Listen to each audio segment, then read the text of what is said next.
جہیز کا وجود اسلام میں موجود ہے، لیکن اس کا تعلق نکاح سے منسلک کرنا حماقت ہے۔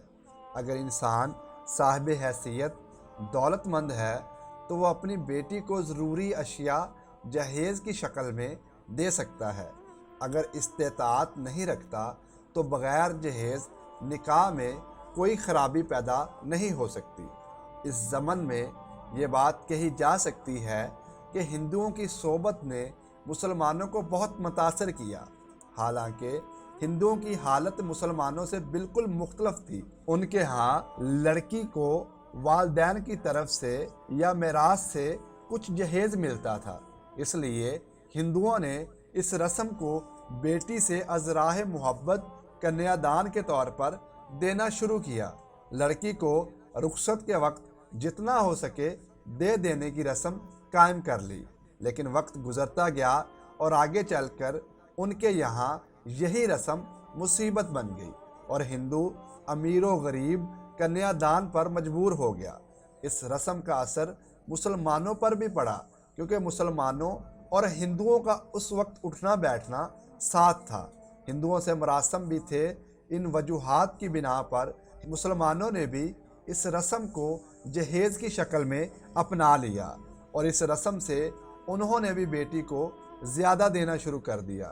دنیا کی مختلف اقوام میں لڑکی کی میراث اور اس کا بوجھ والدین پر بھاری پڑتا تھا، اس لیے بنگال میں سینکڑوں لڑکیاں صرف جہیز نہ ہونے کی وجہ سے کنواری رہ جاتی تھیں۔ بعض اپنی زندگی اسی طرح گزار کر بوڑھی ہو جاتی تھیں اور بعض خودکشی پر آمادہ ہو جاتی تھی۔ بنگال میں اس قسم کے واقعات رونما ہوتے رہتے تھے۔ اس کے برعکس مسلمانوں میں لڑکی جہیز کے علاوہ وراثت میں بھی لڑکے کی طرح برابر کا حق رکھتی تھی اور شوہر کی طرف سے بھی حق مہر کی مستحق سمجھی جاتی تھی۔ باوجود اس کے مسلمانوں میں بھی وقت کے ساتھ ساتھ دوسری اقوام کی دیکھا دیکھی فضول رسومات کا عام رواج پڑ گیا اور شادی کی رسم میں کثیر رقم کا رواج پڑ گیا اور شادی کی رسم میں دل کھول کر خرچ کرنے لگے، یہاں تک کہ جن لوگوں کو 2 وقت کی روٹی بھی میسر نہیں تھی ان کے یہاں بھی بیٹی کی شادی کو مسئلہ بنا لیا گیا اور شادی کے وقت سے لڑکی کو بوجھ سمجھا جانے لگا۔ والدین برادری میں دکھانے کے لیے قرض اور گھر کا تمام اثاثہ فروخت کر کے بیٹی کو رخصت عزت سے کرتے۔ جب ان تمام رسومات نے زور پکڑا تو امیر و غریب سب ہی اس کی لپیٹ میں آ گئے۔